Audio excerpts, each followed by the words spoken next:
In this video, we're talking about how to analyze a real estate deal. Stay tuned.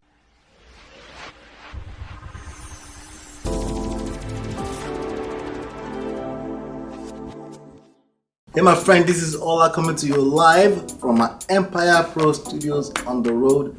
Yes, I am still out here on the road.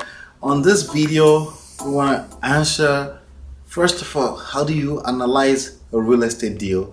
But I also have a question that came in here today and we're going to break it down together. So make sure you share this video with anybody you know is in real estate wholesaling and real estate investing, because I'm sharing tips that are basically cutting edge for digital age marketing era. Okay, so let's get into it.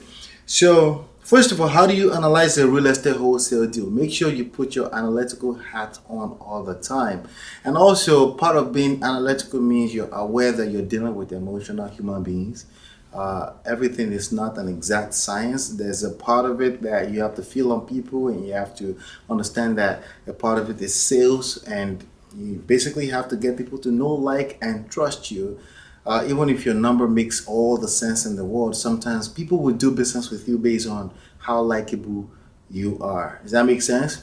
So that's the first thing I want you to know. But in the spirit of learning how to analyze real estate deals, make sure you watch all the videos on this channel. Well, there's about 550 of them right now, so you have work to do. But watch as many as you can over time. But let's get into this question. So this person says, yo, I need advice. I'm having a hard time finding buyers. I have a home under contract that I have going for $32,500. The after repair value, ARV, is $88,000. Repairs are about $15,000 to $20,000. Those numbers make sense to me. I was wondering if anyone else has similar struggles. So here's something that you will see that's very, very common, okay? And there's obvious reason why it's very common. Sometimes people are above their own head, and their opinion kind of like take too much too much out of their analytical energy, you know. So you remember what I just said. You have to make sure that you understand that this game is not just about you. It's about you, but in a very weird way, it's about the market. The market is always going to be right, and all the time, 24/7, you have to pay attention to what the market is trying to tell you. All right, and the market is trying to tell this person something, but as you can see in the tone of that text, then that person is not listening. So first of all, let's break down the numbers. So he's asking for $32,500. Okay. He says, I have a home under contract that I have going for $32,500. I don't care about that number. The number I care about is this. The after repair value is $88,000. So I'm just going to choose to believe him for a second here, and let's see how good his numbers are. Okay, so his number is $88,000. Okay. And he says the repairs are about $15,000 to $20,000. Whenever you're looking at cost and you're the buyer, you have to look at worst case scenario. The worst case scenario between $15,000 and $20,000 is $20,000. So I'm going to go with that number. Okay, so the number is $20,000. But with the way we calculate a number, the offer we're going to make on this property is going to be 65% of the ARV, which is $88,000, okay, minus the $20,000, okay, which is the worst case scenario for the repair estimate he's giving me. So let's do that math real quick. So 88 multiplied by 0.65 minus $20,000. That number is giving me an offer. I need to make an offer of $37,200. But he claims that he has it going for $32,500, which is $5,000 less than what my offer, maximum allowable offer, would have been. So what is wrong here? Okay, so basically we're troubleshooting this, right? We need to find out what's wrong. My offer, my maximum allowable offer based on the number he gave me is $37,200. Okay, but yet the price of the property is $32,500. So there's no reason, if the numbers are accurate, for him not to be able to sell. Okay, there are a couple of things going on here. So those numbers make sense to me. I will be careful with that. The number needs to make sense to the market, not to you. Okay, numbers could make sense to you all day long. If it doesn't make sense to the market, then you're just wasting your time. So we got to dig a little deeper. So basically my job here right now in this video is to tell you, if you are in that kind of situation, what you should look at, the thing you should look at that you probably should consider to find out why this property is not selling, why nobody is biting. Okay, so it says, I was wondering if anyone else has similar struggles. So number one, the number one number here to really consider is the $88,000. Are you sure that property is worth $88,000? Okay, so the next question I would ask you is, where are the comps? What are the comparables? Okay, and what are you comparing to, right? And the comparables, are they within the last 6 months? Are they within a 1 mile radius from the property, from the subject property? If they're not, your numbers are probably off. Okay, if nobody is even taking a look at the property at all, it's very likely, highly likely, that the $88,000, the after repair value number, is off. Okay, so that will be the number I will look at. Now, if they come to the property, if you're getting people attracted to the property, but they're just not calling back, then chances are the repair estimate you gave for $20,000 is probably more.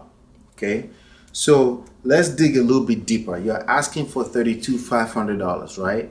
Let's see if the difference in after repair value can make a difference. So let's assume that it's your after repair value that's off.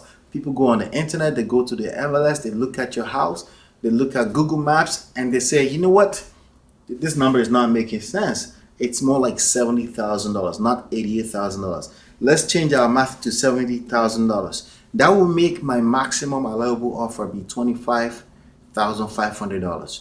So your $32,000 asking will be too much by just that. Let's say it's not 70. Let's say it's just $8,000 lower, right? Let's say, from my opinion, I think the property is worth $80,000. Then my offer is just below your $32,500. I will still come and look. But if you're not getting people to look, chances are that the property is probably worth $75,000 or lower. Okay, if it was worth $75,000 or lower, that would be $28,000. That would be $28,750 offer. And I may be like, he's not serious, and I keep it walking.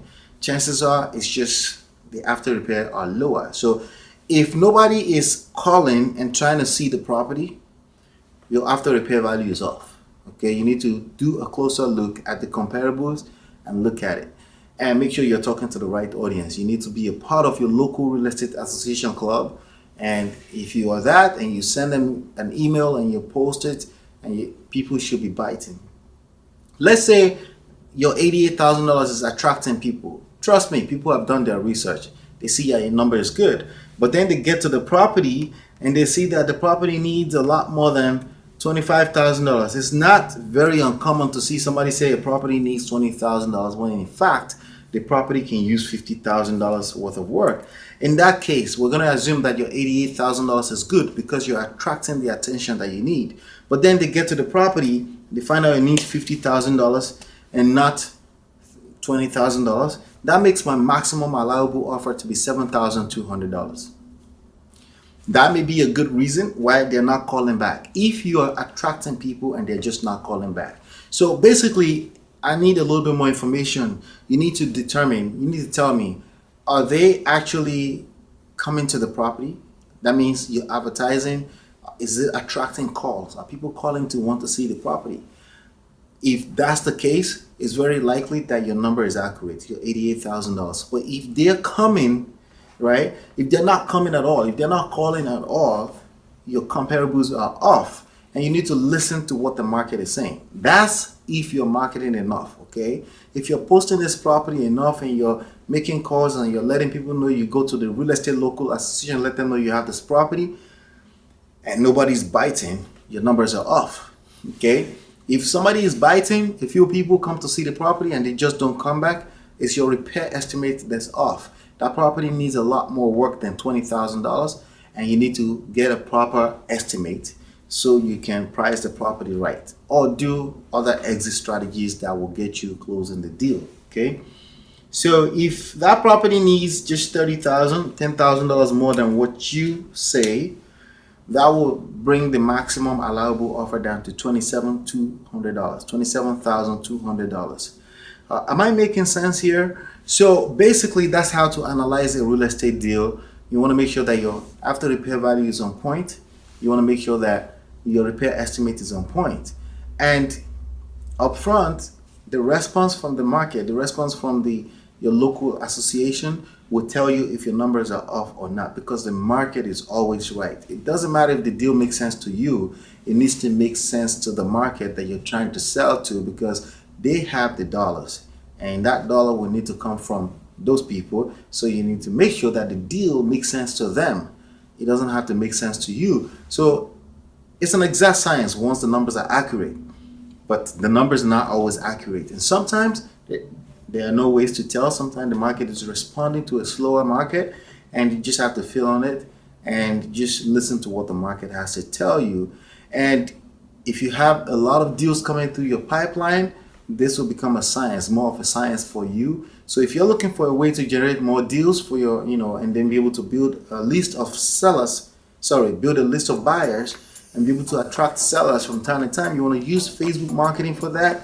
That's something we'll cover extensively in the book, Smart Real Estate Wholesaling, and you can find it at smartrealestateWholesaling.com. Hopefully you've been enlightened and educated. Click like below, share this video. If I said anything that makes sense to you, click like, comment your questions below, and I'll see you on the next one, and peace.